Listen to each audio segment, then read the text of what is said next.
గొల్లపూడి శివజ్యోతి, వయసు 43 సంవత్సరాలు, door number 1-42-42, Nazarpet, Tenali, AP. 3/6/2022న వారు స్వయంగా వ్రాసిచ్చిన అనుభవం. నా పేరు జి. శివజ్యోతి. నా భర్త పేరు శ్రీనివాసరావు.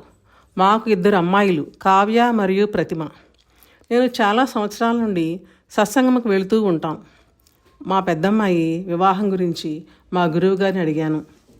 మాఘమాసంలో అవుతుంది అని గురువుగారు చెప్పినారు. అలాగే మాఘమాసంలో మా పెద్దమ్మాయికి వివాహం అయింది. 2 మగపిల్లలు. వాళ్ళు సంతోషంగా ఉంటున్నారు. మా చిన్నమ్మాయి పేరు ప్రతిమ. ఆమె వివాహం గురించి ఎప్పుడూ గురువుగారిని అడుగుతూ ఉండేదాన్ని. మంచి సంబంధం, ధనవంతుడు, గుణవంతుడు అయినటువంటి అబ్బాయి కావాలి అని అడుగుతూ ఉండేదాన్ని. 20/4/2020 మా చిన్నమ్మాయి పుట్టినరోజు. ఆ రోజు గురువుగారికి మా చిన్నమ్మాయి ఫోన్ చేసి ఆశీర్వాదం తీసుకుంది. ప్రతిమతో మా గురువుగారు 2020 డిసెంబర్లోపు నీకు మంచి సంబంధం వస్తుంది. మన స్టేటే, కానీ చాలా దూరం. మీ అత్తగారు చాలా స్టైల్గా ఉంటారు. వాళ్ళు నిన్ను వెతుక్కుంటూ వస్తారు అన్నారు.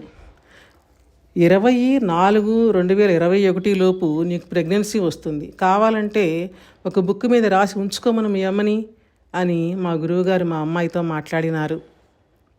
అలాగే 25/11/2020 వైజాగ్ నుండి మా అమ్మాయికి మంచి సంబంధం వచ్చింది. మేము దూరం కదా, అంత దూరం ఇవ్వం అని అన్నాం. అయినా కానీ వాళ్ళు ఒకసారి వచ్చి చూడండి అని అడిగారు.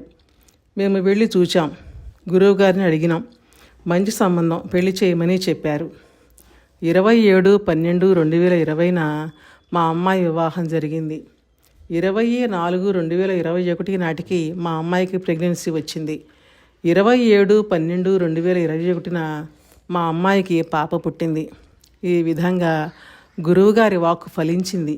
వారు చెప్పింది చెప్పినట్లు అక్షరాలా జరిగింది. ఇదంతా గురువుగారి అనుగ్రహం తప్ప మరొకటి కాదు.